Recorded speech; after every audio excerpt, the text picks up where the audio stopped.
How do you build a kind of ambition that scares people? Most people think that ambition comes from having something to prove, having hunger for power, or having big goals. But the truth is, having big goals isn't hard. Everybody has big goals. Ambition doesn't scare people. It's actually agency that scares people. Agency scares others, and agency can even feel scary to you. So what the hell is agency? Well, agency is a level of proof needed to start taking action. So let's talk about the theoretical max. The theoretical max is God. God has 100% agency because God requires no proof or evidence of his success because he's omnipotent.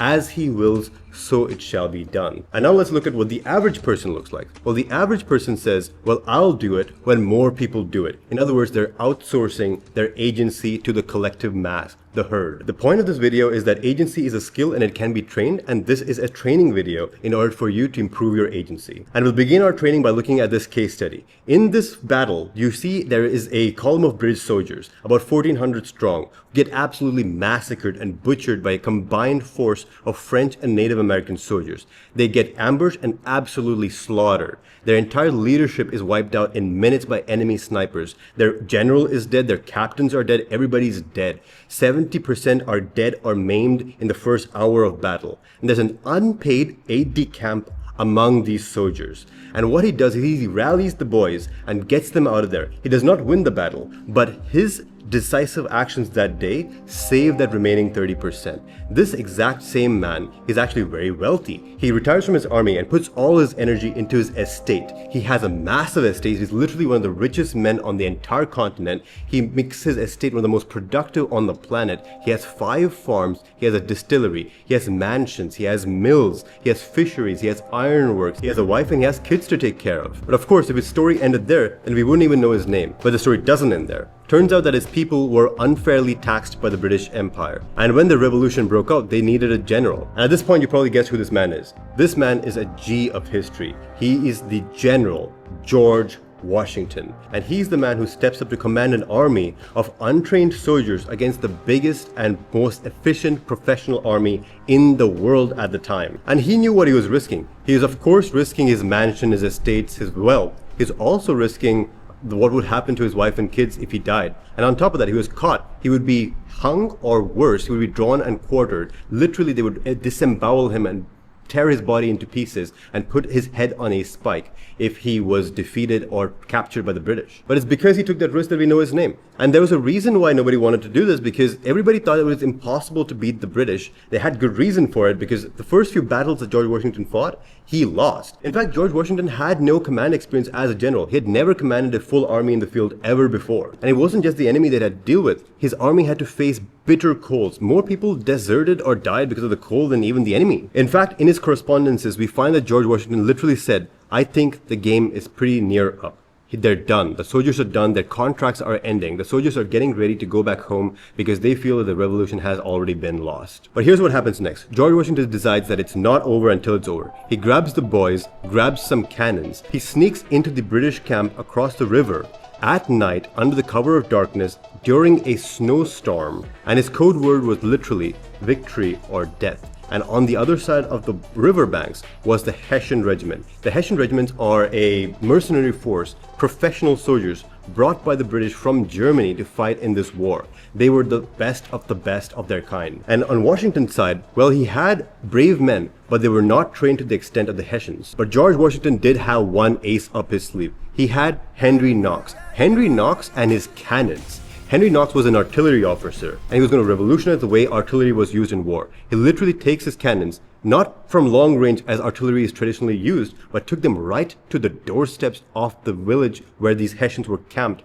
and just opened fire with grape shot, absolutely obliterating, destroying, and demoralizing the enemy. And on top of this, George Washington's snipers taking out the enemy leadership in the exact same way as what he felt when he was a young guy in the British Army, being fired upon by snipers by the French and Native American forces. So he took that loss and turned it into his greatest victory. At the start of the war, everybody thought that this was impossible. It would be impossible for a bunch of revolutionaries to take on the greatest empire that existed at the time. Now, immediately, let's go into the next case study. This is Wilbur and Oliver Wright, the Wright brothers. At the time, everybody thought that heavier than air flight was physically impossible, like the laws of physics themselves forbade this from happening. And they thought that, well, if it was done at all, then it will be done by professionals. This is Samuel Langley. He was a very important and famous engineer at the time. He was literally funded by the US government, given $2 million in today's cash, in order to see if heavier than air flight, powered flight, was possible. But of course, we know the Wright brothers and not Samuel Langley was successful in this. So let's see what happened which set them apart. So as Samuel Langley was plodding along, trying to design the perfect machine,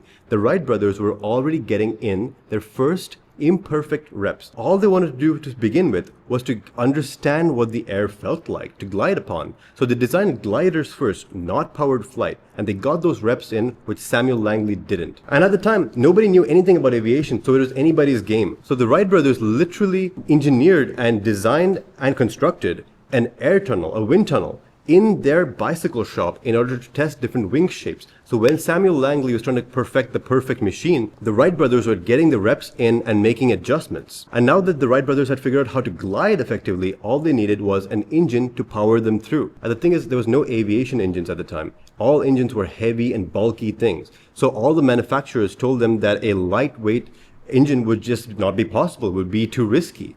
But then Charlie Taylor, who worked in their bicycle shop, designed the first aviation engine in just 6 weeks. And this is where the story really gets interesting. In December 1903, Langley's project flops twice. His machine that he spent $2 million on couldn't fly for more than like 10 feet. And this is literally what the Times article said. The Times article said that mathematicians and mechanics would take 1 million to 10 million years in order to find out how to fly.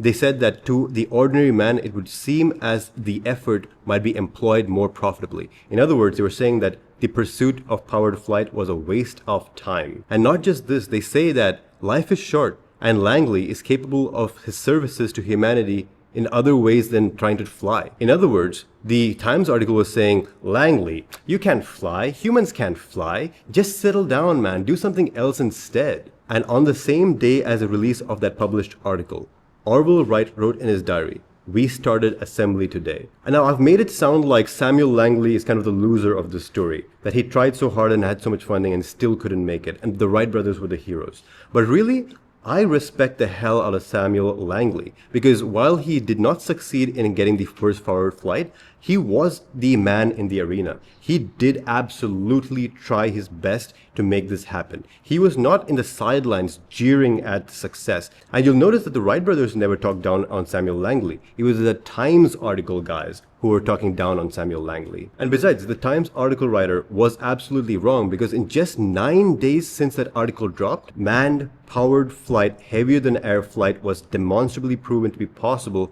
by the Wright brothers. So this Times article was saying it will take 1,000,000 years, and it's a waste of time, and that men should stop pursuing flight. But in just 9 days later, it was proven to be true. Now let's go to the third and final case study for this. This is Elon Musk. You probably know his story. He sold PayPal at age 30 for $200 million.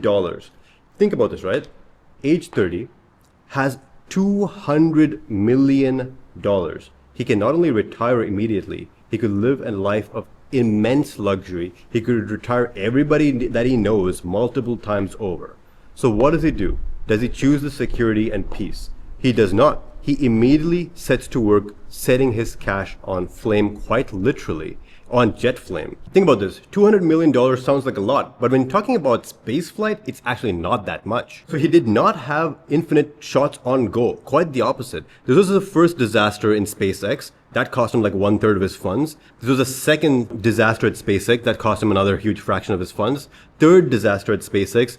He was basically almost done. He had only enough money for one more attempt. And this was the fourth attempt, and it actually worked. And then NASA came in and gave him the contract that he needed to actually continue the business. In other words, Elon Musk went from being one of the richest people on the planet to nearly bankrupt because of this project. So now let's come back to agency. Where do these gentlemen fit in?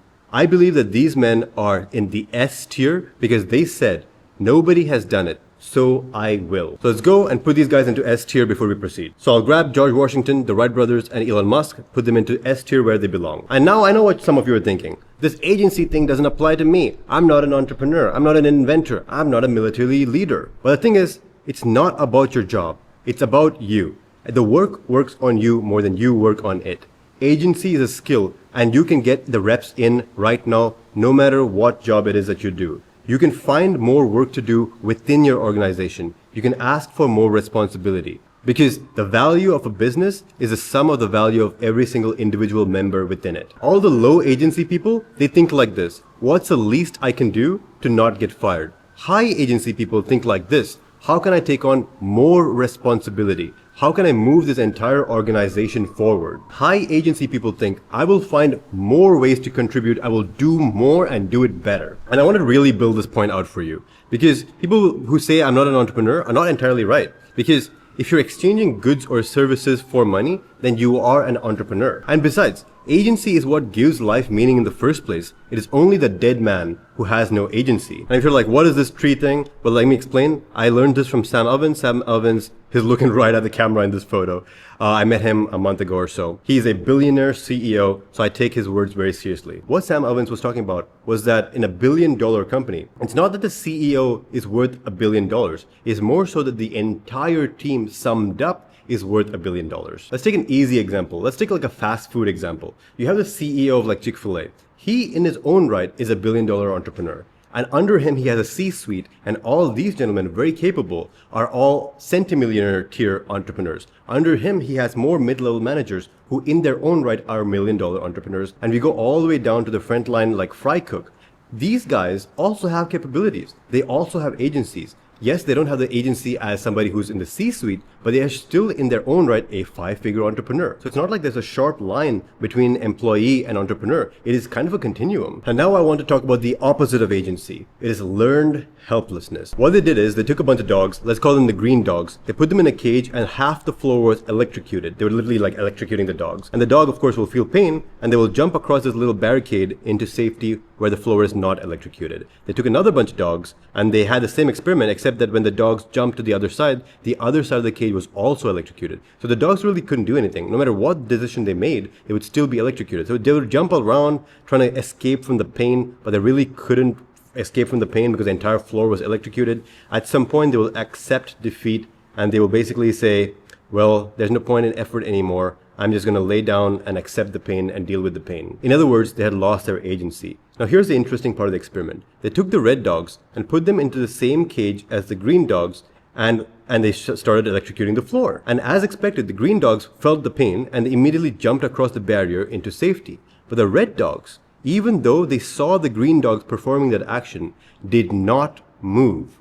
They just stayed put because they saw success, right? They saw the green dogs escaping from the pain, but they didn't believe that success was possible for them. In other words, the scientists had successfully removed agency from the red dogs. Now we come to the next phase of the experiment, which is a little bit more hopeful. What the scientists do is they literally move the legs of the red dogs for them and help them get across the barrier, like physically move them across the barrier. And even then that didn't work. They had to do it multiple times in order for the red dogs to realize that, well, actually, the pain is optional and they can do something about it. In other words, the scientists were able to give back agency to the red dogs, and the red dogs became more like the green dogs. So what do we learn from this? We learned that agency is a muscle. You train it or you lose it. And the sad truth is, so many people around us don't have agency. How many people have you met in your life who'll say things like, well, I could do that if I wanted to, and then never take any kind of action? How many people do you know that when they see you making moves, you going to the gym, you being more disciplined, you working more, hanging out less,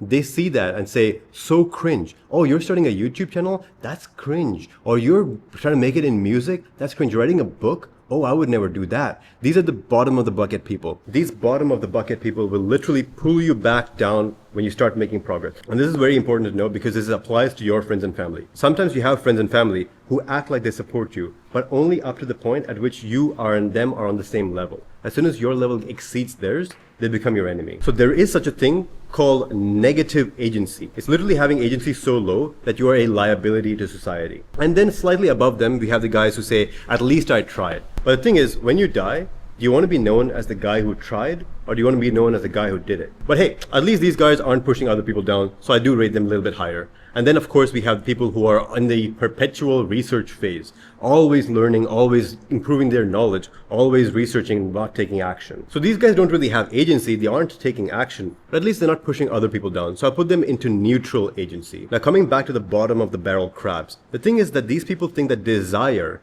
is evil, but desire is not evil. The word desire comes from desidere, which in Latin means from the stars. In other words, the ancients believed that desire was a gift from the gods. So how do you detect low agency? These are the people who have infinite excuses for everything. They say the system is rigged, the market is saturated, I'm too short, I'm the wrong race, I'm the wrong age, I'm the wrong gender. They have infinite excuses, whereas the high agency guy says, yeah, and what? And I'll say that one of the best ways to improve agency is to associate with people who have high agency. So this was a lunch that I had in Austin, Texas, almost 2 years ago, I think.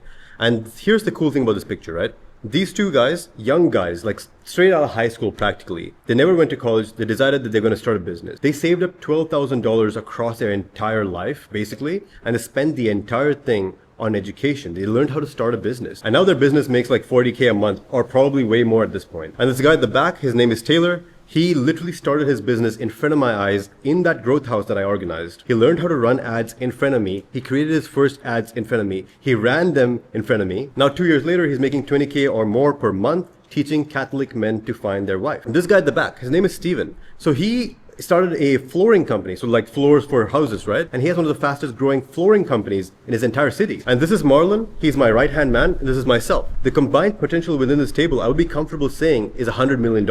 And here's what I want this to happen for you. And I'm going to make it happen. So when I hit 100K subscribers, here's what I'm going to do. I'm going to do a world tour, a full 1-day event for subscribers for free in all the major cities of the world. So if you want to meet me and other people who are trying to improve their agency, there'll be no better opportunity than this. So what can you do? Obviously you can subscribe to the channel. So what if you've already subscribed to this channel? Well, you can share this with others. Just drop this video into the group chats. Because the faster you get me to 100,000 subscribers, the faster I can do this world tour. So with that, let's take these Wojaks and put them in the place where they belong. And you'll notice that for these people in the C and D tiers, there are no photos. There's no case studies that I can pull up, because if you're in the C tier or D tier, you aren't doing anything and your name isn't even out there. So the bottom of the bucket people who have negative agency, I'm going to put them into D tier. So what is the characteristic of the D tier? Well, here's what it is. It is no amount of proof is enough and all success is immoral. Quite in contrast with the S tier who says no proof is needed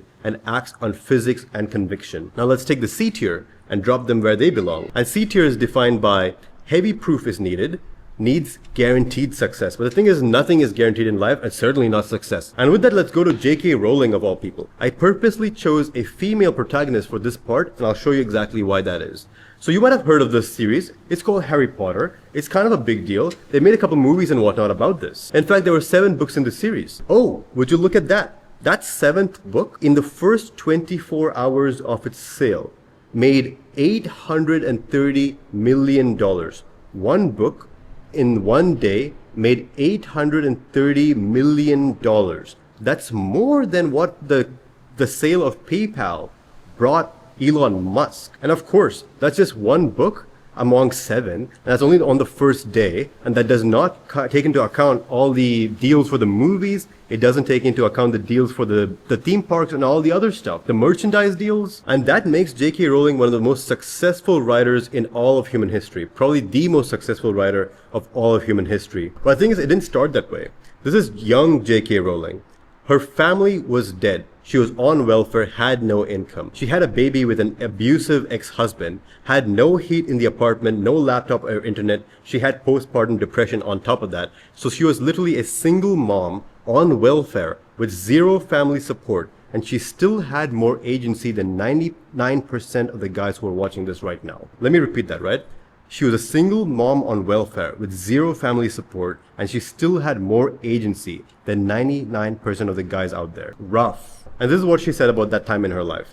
She said that there's one good thing about rock bottom, and it's that it is a solid foundation upon which to build the future. And you'd think that all she had to do to succeed was write a good book, but of course not. Her first book was rejected 12 times. It was only on the 13th attempt that it got published. And it's only published kind of by fluke, the daughter of the publisher happened to read it, and she demanded that she gets the second book because she was so gripped. And that's what got the publisher thinking, well, if my daughter likes this, I'm sure that more people will like this. And that's why it got published in the first place. And of course, the rest is history. Of course, the Harry Potter franchise is nothing like any other. But I'm still going to give her A tier, not S tier. Why is that? It's because as successful as she is, she did not invent writing. She did not invent this idea of being a successful author. She followed a path that already existed. Successful authors had made careers in writing before. It's just that she did it to a level which was not before seen. And because she did not create a new category, I'm going to put her in A tier. And to be clear, I'm not really even saying that A tier is necessarily worse than S tier, but I am saying that they are different. I would say that even Hormozi is not S tier. He's an A-tier agency. Why?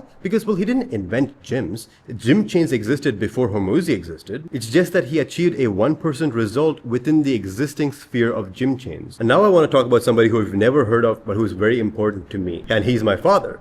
So this building is a temple in India. And this is an aerial shot of this temple. And here's why it's relevant. So when my father was a kid, he didn't have electricity. At this time, electricity just wasn't that available in India at the time. The only source of electricity and lighting after dusk was the police station, the hospital, and the temple. So he would take all his books and his study material and go to the temple. And if you don't know anything about a temple, well, they have like these little shrines.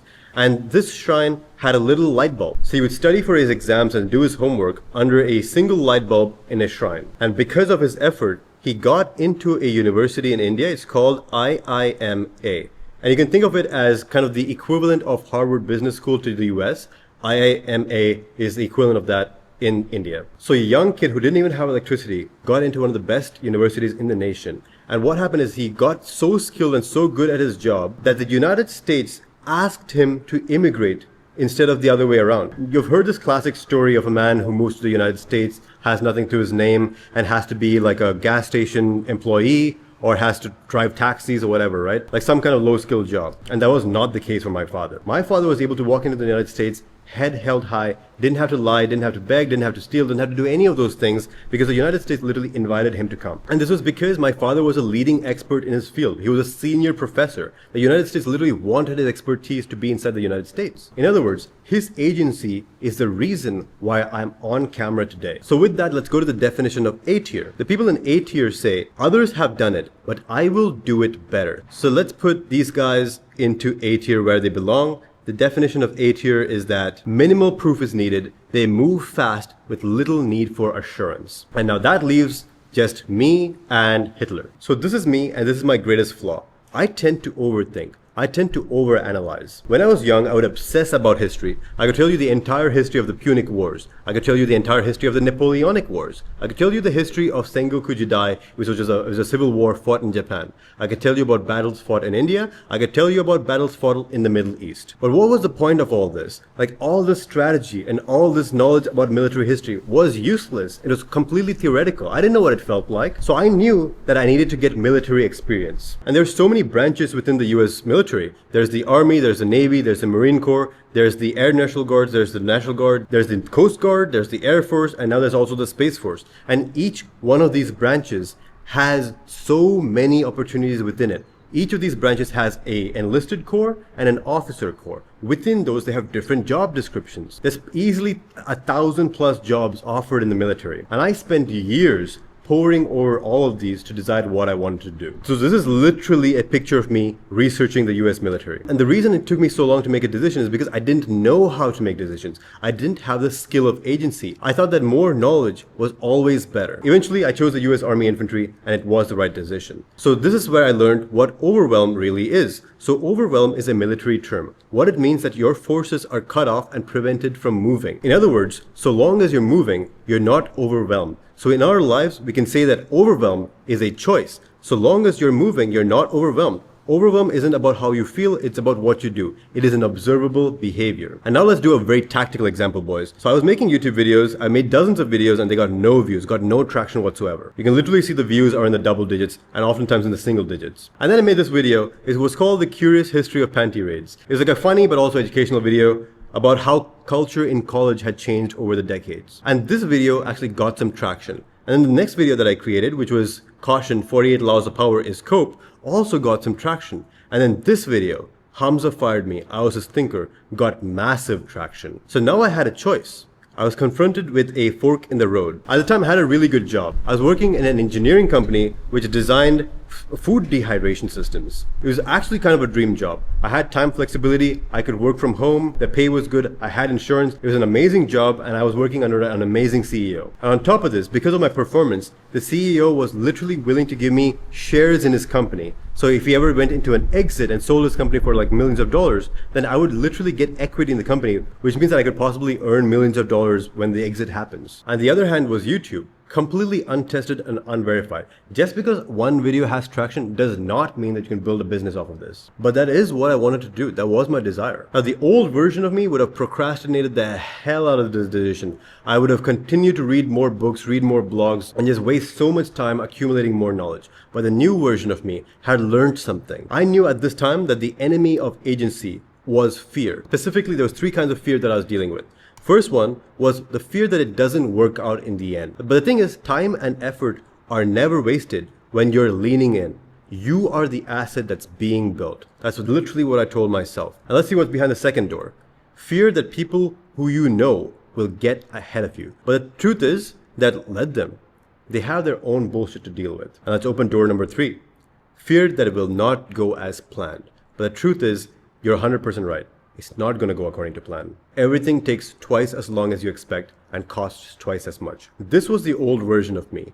I'm in my research phase. But the truth is that I was so scared of failure that I'd rather keep researching than to enter the arena. But the version that I wanted to be was this version, who looked at all the fear and looked at all the ways that this could fall apart and say, and what? Am I not going to act just because I'm scared? Because I knew that I wanted to do YouTube full time, but it felt too risky. I also knew that the greatest ally of agency is specificity. So I created my entry criteria, which is what level of proof do I need to see before I change my behaviors? So this was literally the entry criteria that I had to go from full-time engineer to full-time entrepreneur. The criteria was 1, have to have 3 to 6 months of expenses squirreled away. And the second criteria was that the business should produce at least 25% of my regular engineering salary. And here's the interesting thing. Even after I hit that entry criteria, I was still not ready to do this. And that's why you set the entry criteria. You say, if A and B conditions are met, then I will take action. So at the time, I had the runway. Runway is how many months of expenses you have saved up. Like I said, 3 to 6 months. And I also had a safety net, which is that my family owned a home and they had food and water and electricity. So if the worst came to worst, I could always just go home. And this is a key thing, right? If you have a family home, you've already won. You basically have unlimited shots on goal. All you got to do is build a war chest and then go on the offensive. And before I move, I want to quickly emphasize the importance of the entry criteria. If I didn't have the entry criteria already defined and written down, I could have procrastinated forever, right? I can always say that I will start going full time when the business revenue was this number. When I hit that number, I could change the goalpost. I could keep moving the goalpost and procrastinate forever. That's why you have the entry criteria. When those criteria are hit, you have to take the actions that you said you would take. But even after getting started, there is a new risk, which is quitting too early. And that's not the only risk. It's that you switch to a new opportunity before you've given the current opportunity time to shine. So I also created the exit criteria. Literally not allowed to quit until I made 100 videos. So I had entry criteria, but I also had exit criteria. So I had successfully gone from C tier to B tier. And the way I did it was by defining my entry and exit criteria. Because defining entry and exit criteria is what forces you to take action and take the action long enough to see some kind of success. Now the question is, how do you go from B tier to A tier? I haven't done this yet. I'm in the transition of going from B tier to A tier. But this is what I'm going to be doing. You have to accumulate massive time on problem. Because not only do you need agency, you also need competency. Because confidence without evidence is arrogance. High agency people collect evidence of their success like their life depends on it. So how do you get good? How do you build that evidence? What I've done is I've done 1,000 hours of one-on-one coaching over the past few years because volume negates luck.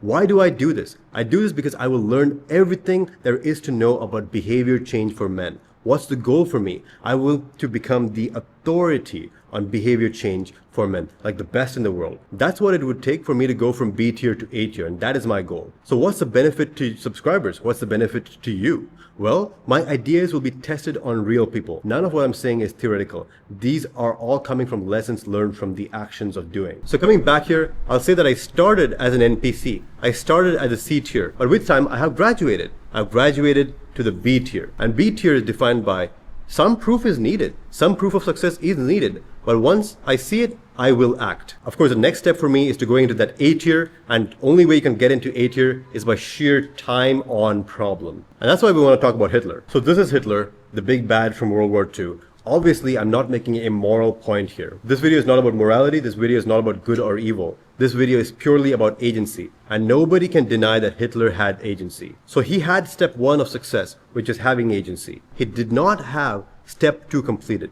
Step 2 is time on problem. It's follow through. And here too, Hitler actually had part 1 of step 2, which is don't quit when you're in the moat.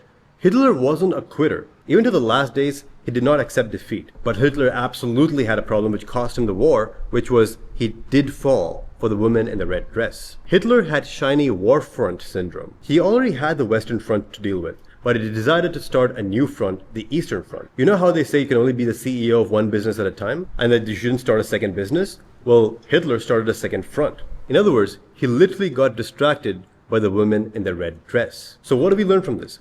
Don't be like Hitler. So yes, this video was about agency, and you do need agency to get you started, but it's time on problem that keeps you going. You need both. And if you want to win, you must lean in. So let's make you the most energized and productive you have ever been in your entire life in the next 12 weeks. We do this all the time. We'll give you the one-on-one accountability, not the impersonal courses, not the do-it-yourself protocols. And for a limited time, you'll be doing a one-on-one strategy call with me while I will create for you the draft of your 1-year roadmap. And you start risk-free because it's literally a free trial. And on top of the free trial, we do a 30-day money-back guarantee. At the end of the day, you still need to make that first step. And the first step is to hit the link in the description. With that, boys, I'll see you in the next one.